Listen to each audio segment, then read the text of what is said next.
বিশ্বজুড়ে ধর্মযুদ্ধ আর সাম্প্রদায়িক সংঘাত যখন তীব্রতর, তখন মালয়েশিয়ার বুকিনত রতান যেন এক শান্তির ঠিকানা। কুয়ালালামপুর থেকে প্রায় ৬০ কিলোমিটার দূরে এই অঞ্চলটি ঘিরে আছে বিশাল পামবাগান আর জনমানবহীন রাস্তা। শান্ত সুনিবিড় স্থানটিতে রয়েছে ধর্মীয় সহাবস্থানের এক জীবন্ত ইতিহাস। মাত্র ২০০ মিটার জুড়ে পাশাপাশি দাঁড়িয়ে আছে ৪ ধর্মের পবিত্র স্থান, মুসল্লিদের মসজিদ, হিন্দুদের কোয়েল মন্দির, খ্রিস্টানদের গির্জা আর চাইনিজদের টেম্পল। ধর্মীয় সহনশীলতার এমন নজির পৃথিবীর আর কোথাও নেই বলে দাবি স্থানীয়দের। সাম্প্রদায়িক সম্প্রীতির দেশ এই মালয়েশিয়া। এখানে সমস্ত ধর্ম, সমস্ত বর্ণ, সমস্ত জাতি তারা একই সাথে মিল্লা বসবাস করে। দীর্ঘ ১০০ বছরের ভিতরে কোনো ঝামেলা এখানে হয়নি।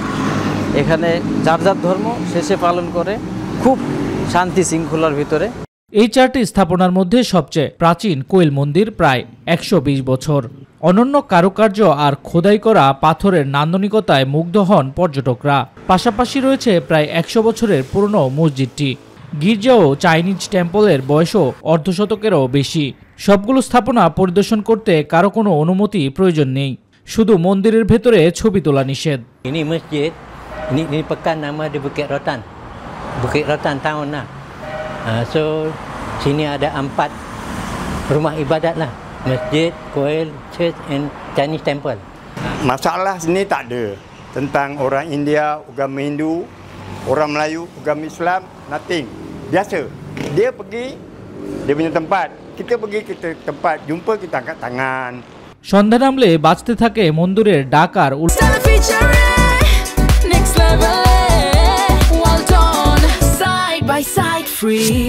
ধ্বনি।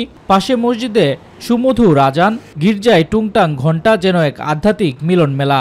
ধর্মভেদে যার যার উপাসনা, কিন্তু হৃদয়ে রয়েছে পারস্পরিক সম্মান। Jadi kami dalam Malaysia tidak ada masalah apa-apa. Kami bebas untuk menganuti agama apapun. Pasal perlembagaan kita dalam Malaysia ni bebas untuk menganuti agama apa-apa pun. Jadi tidak ada sekata apa-apa. இந்த பள்ளி மிகவும் சிறப்பாக ஒற்றுமையாக பல நிர்வாகத்துடைய கண்காணிப்பின் கீழ் இந்த மஸ்ஜித் இயங்கி வருகிறது. இதுக்கு আল্লাহু তাআলা நம்ம அனைவர்களுக்கும் இந்த মসজিদে தொழக்கூடிய பாக்கியத்தை আল্লাহু তাআলা। পরস্পরের প্রতি এই বিশ্বাস আর সহমর্মিতা শত বছর ধরে অক্ষুণ্ণ রেখেছে বুকিরত রতানের সম্প্রতি। ছবিটির মতো সাজানো এই এলাকা এখন দেশ বিদেশের পর্যটকদের কাছেও আকর্ষণীয় গন্তব্য। শামস তাবরিজ উচ্ছ্বাস, মাই টিভি নিউজ ডেস্ক।